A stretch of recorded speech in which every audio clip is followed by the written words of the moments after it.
Hi, good morning. Don here. Welcome to Podiatry Practice Mastery, where I'm helping you bring your practice to the $1 million mark and beyond by kind of sharing what's been working in my practice.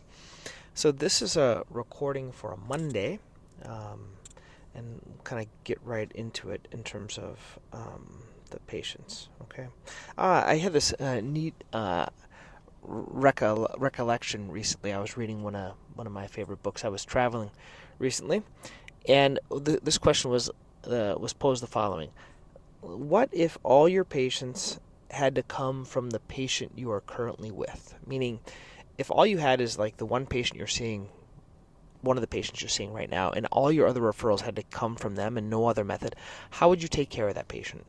And this has kind of opened up my eyes to seeing, like, we have to think of each patient as someone that can refer, but it's the way that we treat them and the whole process of wowing them as patients. Because the reason patients don't refer more is because they're not wowed with our experience, both with our staff, with our clinic, with the way we treat them and things like that. So just kind of, this was a neat kind of food for thought of like, well, how can we improve the experience of each of our patients in the clinic, both before the encounter, during the encounter, and after the encounter? What are the things that kind of are friction, or that we don't like, that they don't like, that they complain about, that we can fix?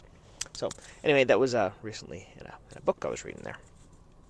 Okay, let's go. First patient was a 36-year-old female. She had posterior shin splints.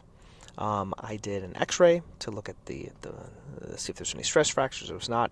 I did an ultrasound just to make sure, and then we worked with her. She's going to be doing some physical therapy, foam rolling, the anti-inflammatories, icing, and then we talked to her about orthotics, and she's going to be coming back depending on how she responds with these initial treatments, and then we'll go to the next step.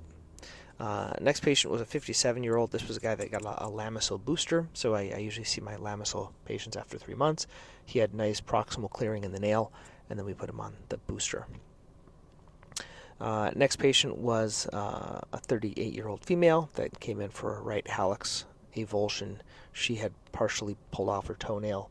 She had kind of one of these thickened fungal toenails that was onycholytic, and just pulled it off. I also started her on, got LFTs and started her on terbinafine for the nail fungus. She was previously treated with laser, and I don't think she wanted to take the oral medication, but then after this happened, she kind of was okay with that. Next patient was a 16-year-old that had an ingrown toenail. Did an IND on her. She's going to come back as needed. Next patient was a 63-year-old. This was the kind of the most challenging one of the day. She's a librarian, and she's on her feet a lot. On her left side, she has kind of a swollen posterior tibial tendon in the kind of the medial ankle region, and I did 6 sessions of shockwave on her, and she is feeling much better. When I did a follow-up ultrasound today, I could see that tendon was partially torn, and there was swelling around the tendon, but it wasn't as bad as it was before, but it was bad. It's one of these like plantar bulbous posterior tibial tendons. She's not hurting. I did talk to her about getting some type of an AFO when she's doing more standing and walking. So I'm going to see how this kind of plays out with her. I'm going to see her back in 3 months to see how she's feeling, see how the tendon is doing. And she's not having much pain, but it's just kind of bulbous in that area. And we're trying to avoid doing any type of surgical correction because it's not hurting her anymore. But I'm not sure what the long-term results of this, if she continues with her kind of the way her pes planovagus foot is. She already has orthotics, but she doesn't have an AFO, and she has a really high deductible. She's not really wanting to pay full price for an AFO, so I gave her an option of a kind of a velocity type of an ankle brace for a little bit more stability. Next patient after that was a Lamisil booster. Next patient was a 60-year-old female that had for a month in her foot some glass, so it was a foreign body removal from the glass in the bottom of her foot. Next patient was number 4 out of 6 for a fractured sesamoid. So I have a couple more shock waves. He's starting to feel a little bit better already. Next was a 70-year-old patient that still was struggling with neuropathy. We are checking on Qtenza for him, and I just renewed his prescription of gabapentin.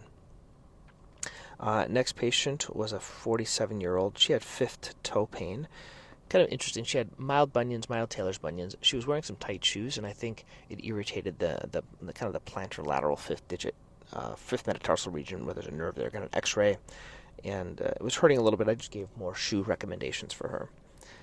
Next patient was a follow-up for a 49-year-old gentleman who had an ankle sprain, and he had a new kind of gouty incident to the IPJ of the right hallux region.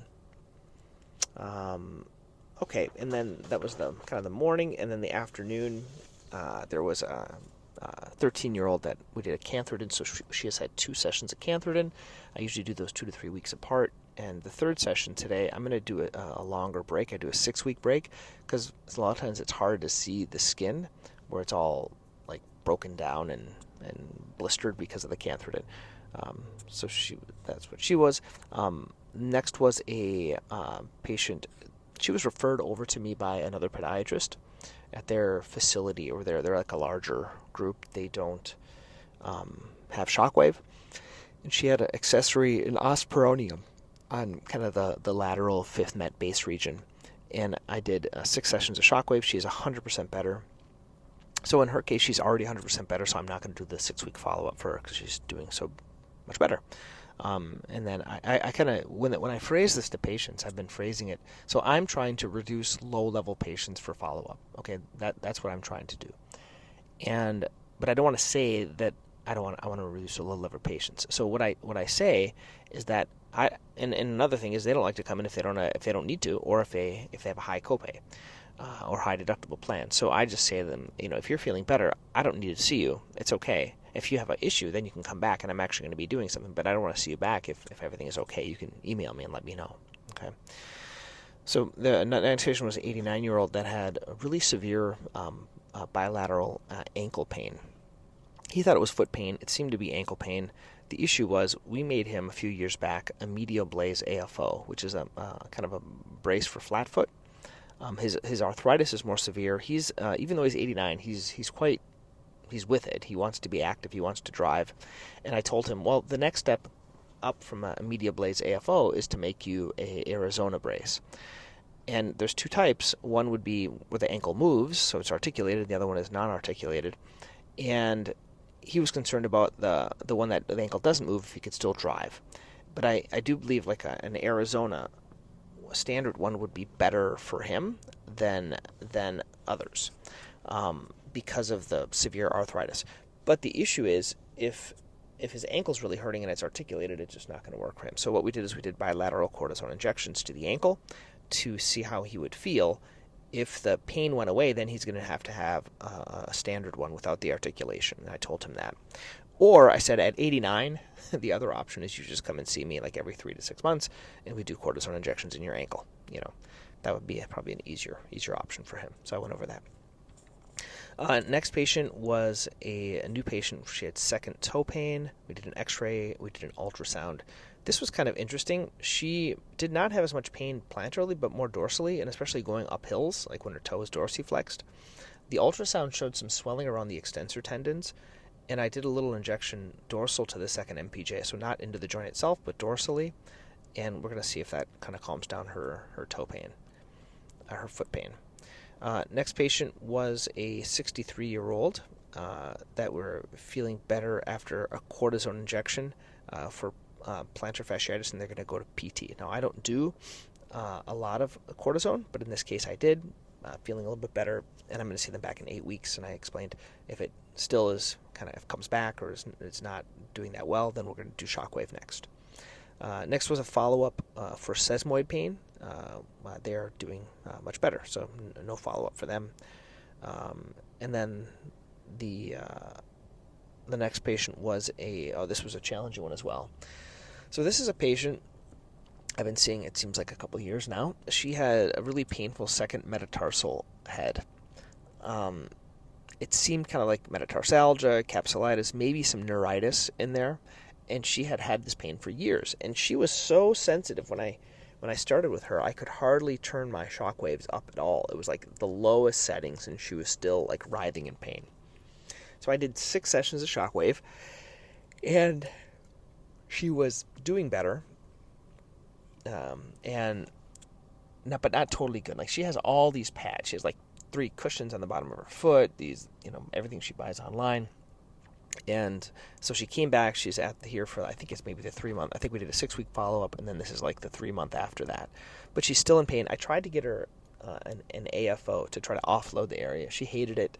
I couldn't do it because of her insurance, so I had to send her to Hanger, and they just didn't make it right. So I actually had to contact my buddy over at Hanger to see if they can modify it a little bit. But that was more to move the pressure from the foot up to kind of like the back of the leg with some type of device that'll reduce the pressure. But for her, she did get good results with the shockwave, so I'm going to do a few more sessions. I'm going to do, and I tend to number them now just so I know what number I'm at. So I did number 7, and I'm going to do 8 and 9 for this one. So she did feel better. She's probably 50 or 60% better, which because I was able to really go up higher with the shockwave. I did another ultrasound. I didn't really see much of anything in there. I also did an MRI in the past, and I didn't really see much in there. So I think it's more like a nerve issue. Now, with nerve issues, you have to go much lower in the shockwave. You can't go as aggressive because it can really aggravate that. But I'm hopeful she came back, so I'm doing the best I can with her. So anyway, these are the things that kind of were kind of pointed out to me here. Once again, if you guys find this helpful, shoot me an email, Don at podiatrypracticemastery.com. Okay, have a great day.